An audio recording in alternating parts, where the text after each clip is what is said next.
Unidentified ship ID 927Q38. You are entering Coilos Prime airspace. Please specify your business. This is Atomic Basil. Been traveling for days. I'm looking for a place to rest and refuel. May I have clearance to land? One moment.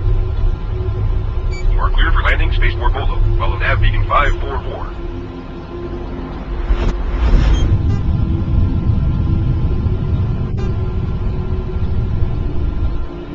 Delton 29738.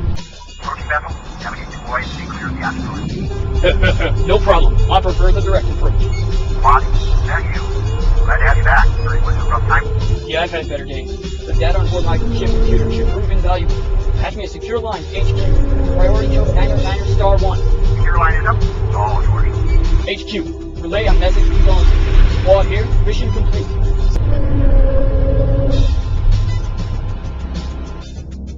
Isn't that quad shit? Yeah, I think it is. You're cleared. Nice and steady now.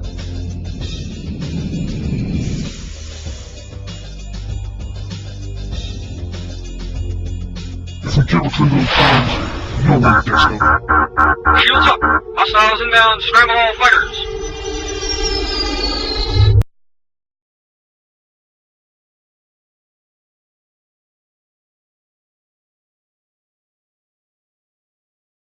Just going to kind of look around. We're on the train. This is the old train system. We see a little lens flare with the sun up in the sky. Pan around a little bit. Third person. Take a little walk up to the lake. Nice little lake between the rolling hills. Come around and take a look. See a building, some ships, a vehicle, a person standing over there. Let's go take a closer look at this person. I want to show you the accuracy of the collision detection. When we shoot, you'll see it'll come up top left corner, hit the girl. As I move to little openings where I'm not hitting her, it's very accurate. Right down to being between the arm and the underarm, and even her hair, between her hair and her neck. If I step a little bit to the left, you'll see that there's a little bit of an opening there, and we missed the girl. Now let's see what happens when we actually back up. We do an actual range check as well on the collision detection, so it knows we're too far away. Let's take a look at the bike. We see a character in it. We can take the character out, put the character back in, give you a little bit of an idea of how it looks when somebody jumps in a vehicle. Over here we have our spaceship. We'll take a look at our building. I really want to jump in that ship and show you what it's like to fly a little bit, take off, boom, now we're airborne. Keep an eye out for that moon, because we're going to see a lot more of it in a minute. Just do a quick little circle around that building, find that moon again. Heading towards the moon. I'm going to pull back a little bit, kick in the afterburners. Just fade to black and out again. That is real time in the engine. That was nothing edited. That's actually a demonstration of how fast and seamlessly you transition from ground to air to space. We just buzzed past the space station really fast. I'm going much faster than normal, obviously. Here's just a little bit of an asteroid belt coming up before this moon. That planet is not Earth, although it may look a lot like Earth. So, that being said, let's head for the moon. I'm going to come in head up, not upside down, so flip around, come into the moon. Come down to the ground, bring the vehicle to a stop because I'm looking for my good old friend, the man in the moon. Let's see if we can find him. There he is. Let's go check him out. Hey pal, he's on guard duty. Just marching around, making sure there's no trouble. Let's get out, see if we can run up to him. Geez, he's too fast and too big. Alright, let's go back to our ship. Oh, there's that sun flare again. Don't look straight into it. There's the Earth. Or, I said it's not the Earth. Alright, there's our planet. Let's see if we can maybe head back to the planet. So let's find our ship again. Go jump back inside it. That little tilt there, I just messed up with the camera orientation. It was an old bug that's been fixed, but just ignore it. That fast, we just took off from the moon and we're back in space, just kicking on the afterburners again, pointing the nose straight up. Before we go land back on the planet, let's just look around at some of the nebulas up here. There's one way off in the distance, just a nice little thing going on. This is one of my favorites. A little bit far away to go to right now, but adds to the scenery a little bit in the darkness of space. There's another one way back behind that planet. You look at some of the different screenshots, you'll see that there's a lot of variety in those different nebulas and things of that nature. So let's kick on the afterburners and see if we can't get that back down to the planet. And again, this is all real time, one engine. Oh, red, we're coming in too hot. Pull it up a little bit. There we go. And boom, we're back on the ground that fast. And again, this is meant to be a game, not a real life simulation. We wanted to make it, seamless, but at the same time, quick and efficient. As you can see, getting almost 230, 240 frames a second. We did that by design. And that's about it. Just look at the sky a little bit. It's only 256 colors because of the video capture that we're using. There's our moon, and we're done.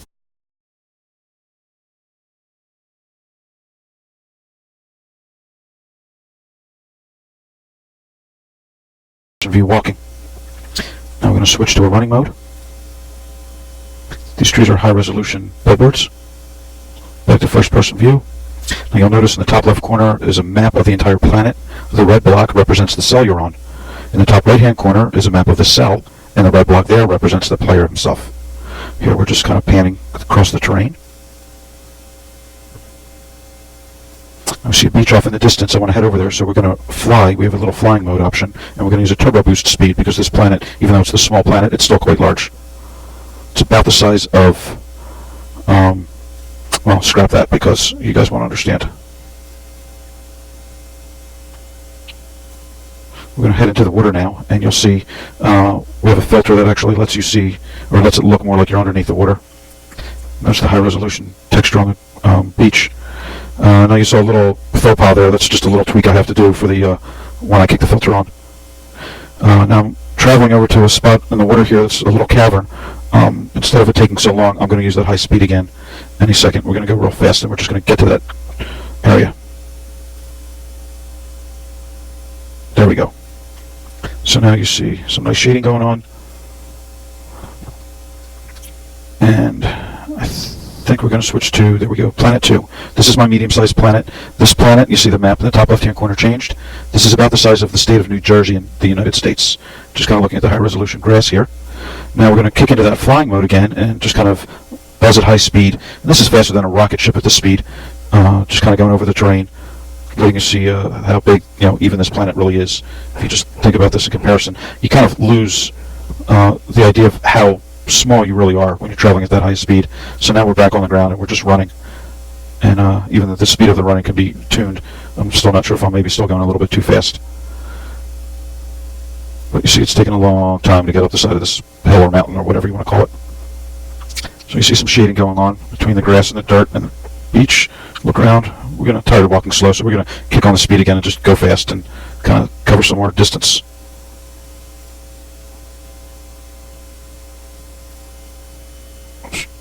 Trying to show you different parts we're flying again. See very nice rolling hills, nice contour. Now you'll see a lot of seams. I know how to fix the seams. I just haven't had a chance to do it yet. Also, you'll see variations in the way the texture blending works along the seams. That as well will be fixed when I fix the seam issue. And it's actually a pretty easy fix. I just haven't had a chance, and it's just been a low priority for me with other things we're doing. So now that we see, the medium-sized planet, let's jump to the large planet. Now, if you look at the large planet, you can almost barely even see the little red dot on the map. He's in the very bottom left corner if you look at him. We're going to jump into a flying mode, and let me try and get above the water. There we go. Now in the flying mode, you see this is a real ocean. I'm trying to show you, we are going faster than a rocket ship here. This is a huge area of water. And just imagine what you could do with not just land battles. You can have, for one, as you can see, it takes a long time to get from one end to another. So even with fighters and battleships and rockets and missiles, these are not going to be very close-quarter, confined type competitions going on. You can see some of the higher resolution on the dirt or sand here. The video came out a little bit darker than what the actual representation on my screen is. Just because this is so big, I just want to get over to the head north a little bit and get over to that other beach. And we're just going to kick it into super turbo mode again and kind of fly over the terrain a little bit. You can just see how much land there is. The terrains are all generated via very, very, very large height maps. Right now, all these height maps were done in Photoshop, just kind of by hand. Now we're just flying along the coast, so you can see some of the coast and get an idea of the size again.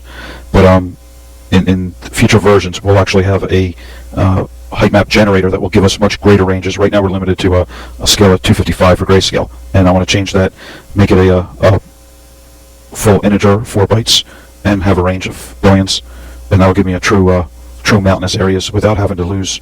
There's some sharp edges in this terrain. That's because I'm scaling it up, and I'd rather just start with a much larger height map. What I did here now is went into flying mode and third person, so she's just kind of hanging out over the terrain now, and I did that just trying to give you an idea of the scale.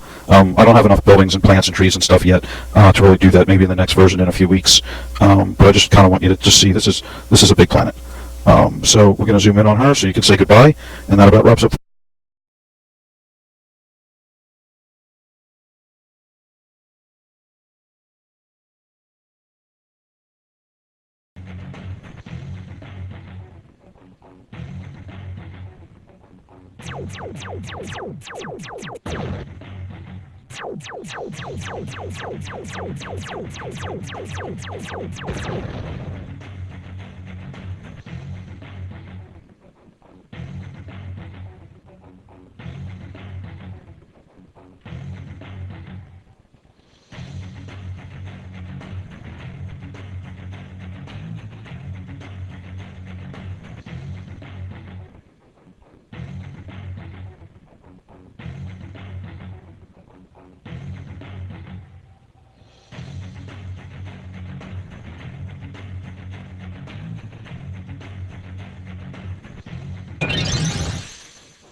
Thank